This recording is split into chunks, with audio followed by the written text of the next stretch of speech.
Nous venons de lire dans Éphésiens. Et le Seigneur nous a parlé dans Éphésiens ici comment un chrétien, comment un soldat chrétien doit être revêtu. Amen. Et j'ai mis les images au tableau ici là. Amen. Vous allez voir que cette image-là représente un soldat qui est habillé par rapport aux armes que le Seigneur a données. Amen. Voilà pourquoi j'ai mis ça au tableau, parce que la science peut nous produire les images. Amen. Et au lieu d'expliquer seulement, je mets ça aussi au tableau. Amen. Vous allez voir qu'il a mis le casque sur sa tête, qui est le casque du salut, n'est-ce pas? Le casque, ça nous sert à protéger la tête, n'est-ce pas? Et la tête, c'est le moteur du corps, n'est-ce pas? Quand on dit ceci, c'est la capitale politique du Congo. Ça veut dire, ici, là, c'est la tête où on gère la politique du Congo. Amen. Donc, c'est la tête qui gère le corps. Est-ce que vous comprenez cela?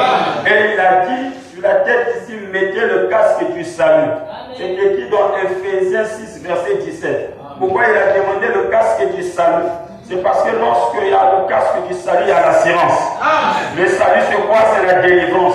Quand une personne n'a pas encore le salut, c'est qu'il n'est pas encore délivré. Peu importe ses bonnes actions, si tu n'es pas encore, tu n'as pas encore le salut, c'est que tu n'es pas encore délivré. Amen.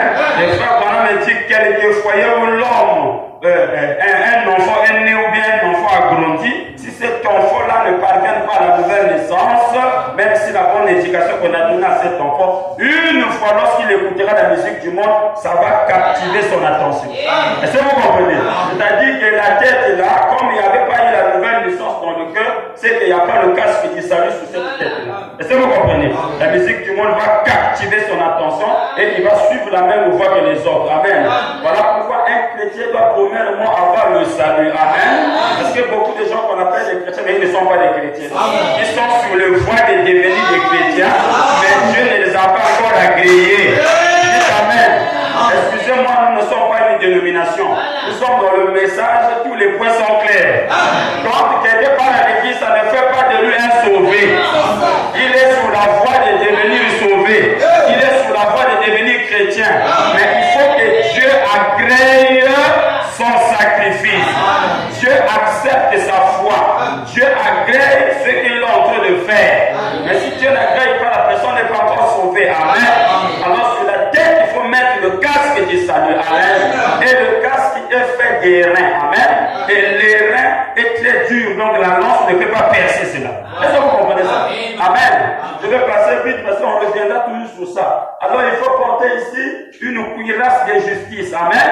N'est-ce pas? Et il a dit que porter la cuirasse de la justice est écrit dans Éphésiens 6, verset 14. Pourquoi on demande la cuirasse de la justice? Parce que la Bible dit que le juste vivra par la foi. Est-ce que vous comprenez? Et portez ça sur vous. La justice, ne soyez pas injuste. Soyez juste dans les actions que vous posez. Et là, le Seigneur est en train d'habiller son soldat. Vous comprenez? Le diable aussi habille ses soldats. Le diable les habille par le mensonge, les mauvaises actions. Mais Dieu nous a dit que si nous voulons être des soldats, il faut qu'on ait la cuirasse et la justice. Il faut savoir faire la part des choses. Il faut être juste dans des propos. C'est clair. Dis Amen, ne sois pas convaincu. Et si on n'est pas à la mort, et si on est à la maternité, si tu ne dis pas Amen, je te demande de dire Amen. Parce que je suis dans le toit. Est-ce que c'est clair? Est-ce que tu as compris quelque chose? Amen. Alors, la cuirasse de la justice, il faut être un homme juste. Amen. Oh, moi j'entends, je suis chrétien, mais tu fais des transactions malhonnêtes, tu n'es pas chrétien. Un chrétien, c'est celui qui est juste. Les actions qu'il lui pose sont justes. Est-ce que c'est clair? Que les camarades soient là ou pas, ils posent des actions justes. Le pasteur soit là ou pas, il pose des actions justes. Est-ce que c'est clair? Il ne fait pas à quelqu'un quelque chose qu'il ne veut pas qu'on lui fasse. Dis Amen. Si tu ne veux pas qu'on te fasse quelque chose, ne fais pas ça chez les autres. Tout ce que toi tu interdis chez toi, c'est que ne fais pas ça chez les autres. Si tu as le droit qu'on te critique, ne critique pas aussi les autres.